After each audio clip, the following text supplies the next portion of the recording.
Hello friends, કેમ છો? જય શ્રી કૃષ્ણ. આશા છે કે તમે બધા મજામાં હશો અને અમે પણ મજામાં છીએ.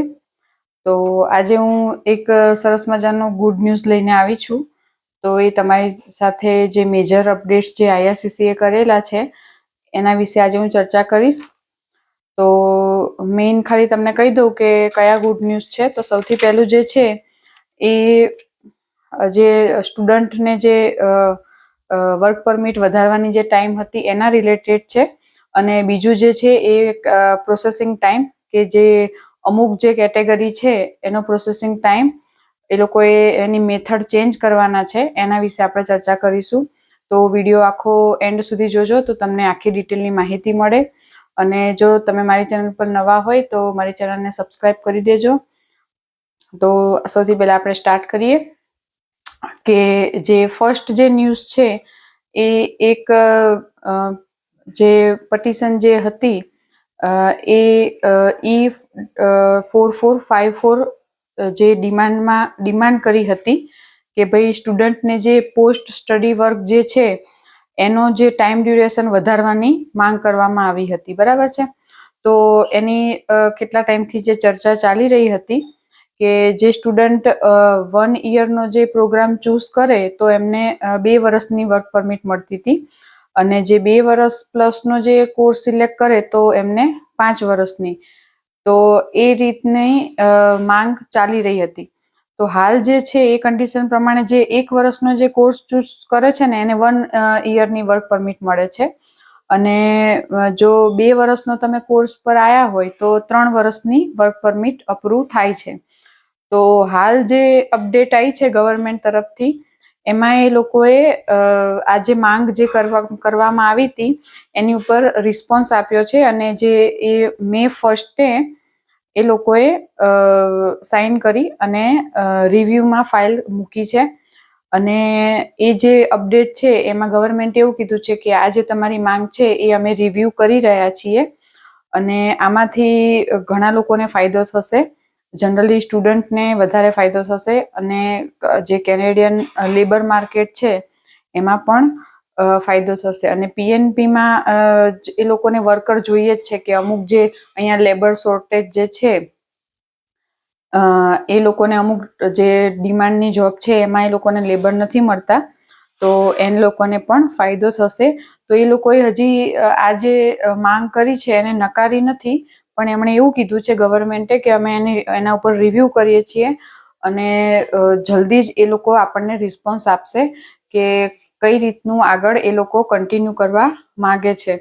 તો બની શકે કે જો બધા સ્ટુડન્ટને 5 વર્ષની વર્ક પરમિટ આપી શકે, અને એવું પણ બની શકે કે જે ઇન ડિમાન્ડ જે જોબ છે કે અમુક છે કે ભાઈ આઈટી છે કે એકાઉન્ટિંગ, અમુક જે બી ઇન ડિમાન્ડ જે કોર્સ છે કે ડોક્ટરી લેવલના જે છે એ લોકોને 5 વર્ષના વર્ક પરમિટ મળે અને બાકીનાને 2 વર્ષના મળે.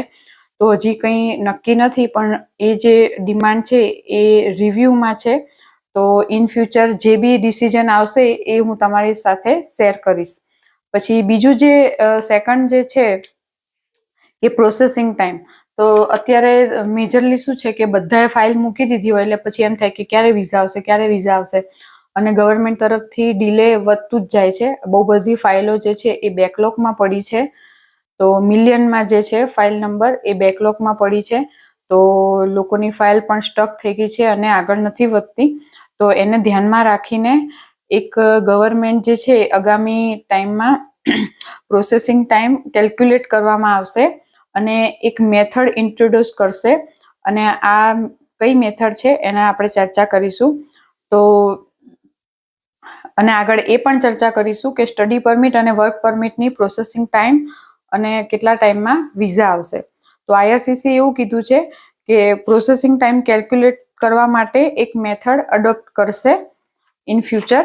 અને કેટલીક એપ્લિકેશન જે પેન્ડિંગમાં પડી છે એ ડિપાર્ટમેન્ટની કેપેસિટી કેટલી છે એને પ્રોસેસ કરી શકે. કેવું ફોર એક્ઝામ્પલ સ્ટડી પરમિટ છે કે વિઝિટર છે કે વર્ક પરમિટ છે, પીઆર છે, તેની માટે અલગ અલગ ડિપાર્ટમેન્ટ હોય છે. તો હવે સપોઝ બહુ બધી ફાઇલ સ્ટડી પરમિટની આવી અને એટલા જે ડિપાર્ટમેન્ટમાં માણસો છે એટલા કામ કરવા માટે કેપેબલ નથી કે એ લોકો બધી ફાઇલ વધારે એ લોકો પ્રોસેસ કરી શકે. તો એ બધી નિયમો એ લોકો ચેન્જ કરવાના છે. અને કેમ કે હાલ જોવા જઈએ તો બહુ બધી ડિલે થાય છે ફાઇલમાં, તો એ ફાઇલ બેકલોગમાં પડી છે એને જલ્દી કેવી રીતે પ્રોસેસ કરી શકાય. તો એની માટે આ લોકો હવેથી નવા નિયમ પ્રમાણે એ હજી રૂલ્સ એ લોકો લોન્ચ કરશે, ત્યારે એ પણ હું તમારી સાથે શેર કરીશ. તો ફર્સ્ટ કમ ફર્સ્ટ સર્વ એ રીતે એ લોકો લોન્ચ કરવાના છે. અને એમણે એવી પણ વોર્નિંગ આપી છે કે જો તમે ઓલરેડી તમારી એપ્લિકેશન કરી છે અને એપ્લિકેશન ઓલરેડી ક્યુમાં છે તો તમે એને રીઅપ્લાય ના કરો. કારણ કે જો ઓલરેડી ધારો કે 10 લોકો ક્યુમાં ઊભા હોય અને આગળવાળો રાહ જોતો હોય ને એને એમ કે ભાઈ હવે આ 8મા નંબર વાળો રાહ જોતો હોય કે ભાઈ મારો વારો ક્યારે આવશે, તો એ ફરી વખત તમે રીઅપ્લાય કરો તો તમે પાછળ જતા રહો.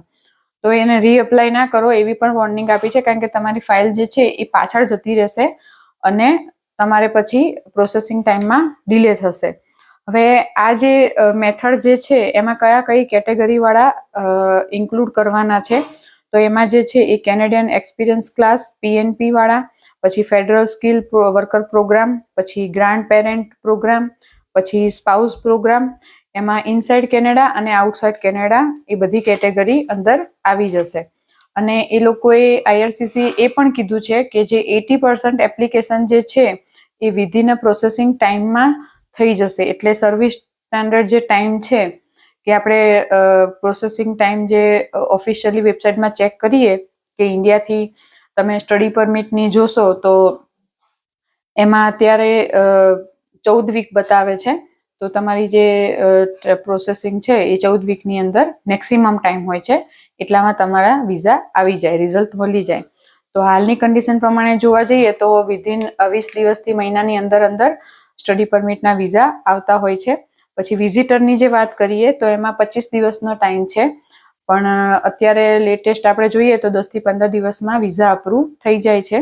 અને સૌથી મેઇન વસ્તુ જે છે કે સ્પાઉસ વિઝા, જે વર્ક પરમિટની જે ફાઇલ છે એ 21 વીકનો ટાઈમલાઈન છે. તો એમાં અત્યારે 100 થી 120 દિવસની અંદર વિઝા આવે છે. તો એ પ્રોસેસ જે છે એ ફાસ્ટ થશે અને બેઝિકલી સૌથી વધારે સ્પાઉસ વિઝાવાળા જે છે એ લોકોને ફાયદો થશે કે એ લોકોની પ્રોસેસિંગ ટાઈમ પણ હવે ફાસ્ટ થઈ રહ્યો છે. તો જો તમે તમારા સ્પાઉસના વિઝા જો તમે મૂક્યા હોય તો એ તમારે નજીકના ટાઈમમાં પ્રોસેસિંગ ફાસ્ટ જોવા મળશે. અને અત્યારે આપણે જોવા જઈએ તો ડિસેમ્બરથી જાન્યુઆરીમાં જે લોકોએ ફાઇલ સબમિટ કરી હોય એ લોકોના અત્યારે વિઝા આવી રહ્યા છે. તો એક સારી બાબત છે. તો આશા છે કે જે લોકોએ ફાઇલ મૂકી હોય એ બધાના પોઝિટિવ રિઝલ્ટ મળે અને ફટાફટ એ લોકોનો વિઝા આવે. અને આવા જ જે નવા રૂલ્સ અને રેગ્યુલેશન જે ગવર્મેન્ટ અપડેટ કરે છે એ હું તમારી સાથે શેર કરતી રહીશ અને આવી જ ઇન્ફોર્મેશન આપતી રહીશ.